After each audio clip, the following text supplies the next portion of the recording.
انگوٹھا چوسنا بچوں میں ایک عام عادت ہے۔ بچے اپنے انگوٹھے کیوں چوستے ہیں؟ انگوٹھا چوسنے سے بچے خود کو محفوظ محسوس کرتے ہیں اور لطف لیتے ہیں۔ کچھ بچے بالآخر انگوٹھا چوسنے کی عادت ڈال لیتے ہیں جب انہیں سکون کی ضرورت ہوتی ہے یا سونے کی ضرورت ہوتی ہے۔ انگوٹھا چوسنا عام طور پر کتنی دیر تک رہتا ہے؟ بہت سے بچے اپنے انگوٹھوں کو خود ہی چوسنا چھوڑ دیتے ہیں، اکثر 6 یا 7 ماہ کی عمر میں چھوٹے بچوں میں یا 2 اور 4 سال کی عمر کے درمیان بڑے بچوں میں۔ ایک بچہ جس نے اپنا انگوٹھا چوسنا چھوڑ دیا ہے وہ تناؤ کے وقت دوبارہ شروع کر سکتا ہے۔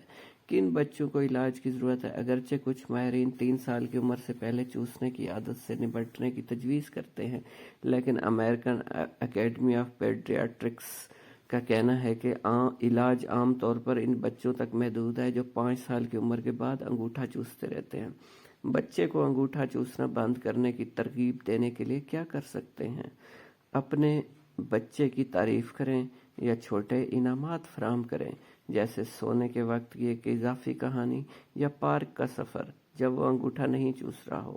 وجوہات کی شناخت کریں۔ اگر آپ کا بچہ تناؤ کے وقت میں اپنا انگوٹھا چوس لیتا ہے تو اصل مسئلے کی نشاندہی کریں اور دوسرے طریقوں سے سکون فراہم کریں، جیسے گلے لگانا یا یقین دلانے والے الفاظ۔ پیار سے یاد دہانیاں پیش کریں۔ اگر آپ کا بچہ بغیر سوچے سمجھے اپنا انگوٹھا چوستا ہے، اسے آہستہ سے یاد دلائیں کہ اب اسے رکنا ہے۔